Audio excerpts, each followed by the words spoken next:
Alright, here we have a super fire genetic stripe, possible OD banana to a banana genetic stripe female. The male was came from a banana maker male, so he should be banana, but I think the seller listed as possible because you couldn't tell because it is a super fire. It does have red pupils, so I'm fairly certain that it is a banana. But you never know. Weirder things have happened. So we're going to start with the one that's already pipped and see. Clearly looks banana. Fire doesn't. You can't see the genetic stripe, so it always kind of makes me nervous when I buy snakes, and you can't really see it, but you just have to be faithful with who you buy from and buy from people you trust. But definitely genetic stripe. You can see the stripe down the back. So it looks nice and healthy. Hoping for super bananas, and hopefully that male proves out as OD, but we're gonna have to wait until they crawl out of the eggs to really see if they're OD. Poking his nose out, looks good. We're gonna open this run up next. This egg was a little smaller and definitely was much more sunken in, so it was making me a little nervous. That's why I decided to cut today. It's day 56. First one pip, so I figured it should be okay to cut the rest of them open.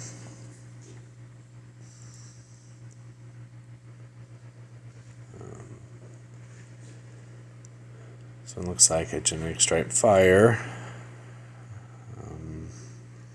It's really not pushing back too much, so I hope it looks okay.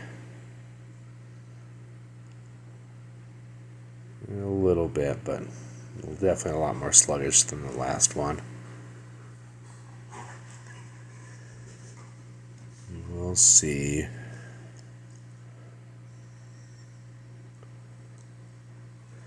This is my third clutch ever, and I had one egg where when I opened it up, the snake was mostly foreign but no longer alive, but it did look like it had some birth defects. But that's I've only had one altercation with incubation, and I don't think it was related to incubation. I think it was just the snake had some issues. Yeah, looks like another genetic stripe fire. Looks nice and healthy and big. There's the head stuck behind those veins there. He looks good though. Nice and bright. It's nice they're all going to be fire. So kind of morph market, and I really don't see any like banana genetic stripe fires. There's not many for sale. Even if you look for ones that have been sold, hasn't been a lot of them. So I'm not really even sure what the price he's at. I do have a kid helper with me, by the way, a little boring girl. Here's another banana genetic stripe. They look very right along that dorsal stripe. There definitely is a lot of purple and pink hues. These banana genetic stripes are so bright, and they even stay pretty bright when they get a little older. They don't really dull out too much. My female's still pretty bright. All right. So I was hoping for mostly bananas in this, having both parents banana. But so far, odds haven't been very good. They should be, 75% banana, both parents being banana. Maybe some super bananas, but both those bananas don't really look super. Another genetic stripe fire.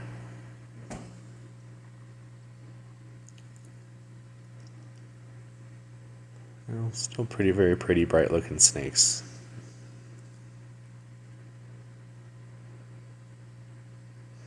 Let's get this out of the way. And we will do the next egg. I will, at the end of this video, show an update on the snakes too. It bugs me when egg cutting videos don't do that, so I'm going to go ahead and do that, attach it to this.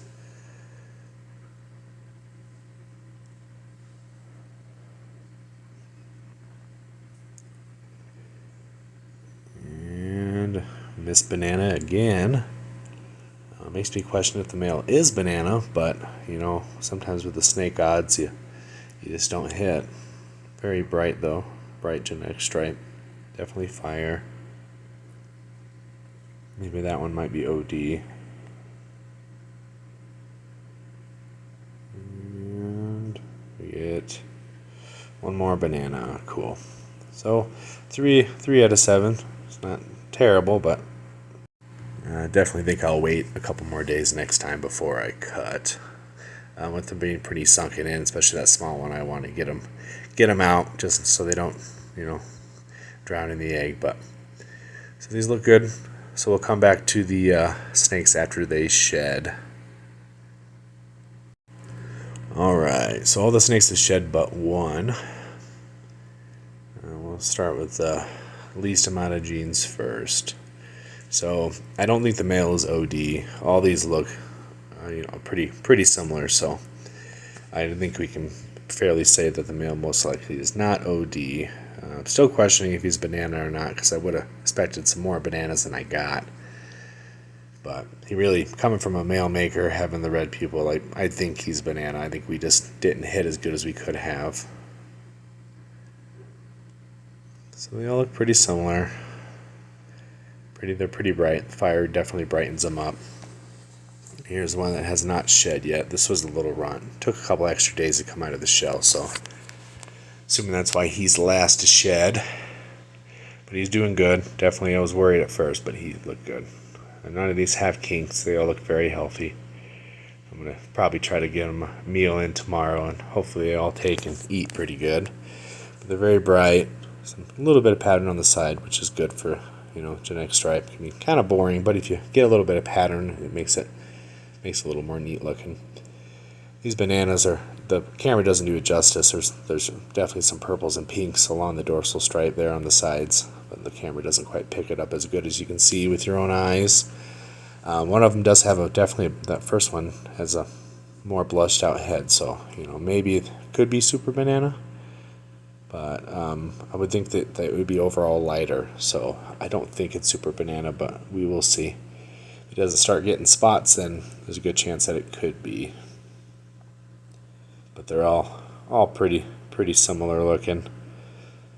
Very, very bright. These genetic stripe bananas are very pretty when they're little. They do get a little dull when they get older, but my female is still pretty bright yellow and has the pattern and everything on it still, so it looks good. I will list these on my Morph Market page, Critter Addiction, as soon as I get a couple meals in and get up to weight. So if you're interested, check that out, and I'll put the QR code at the end. Thanks for watching.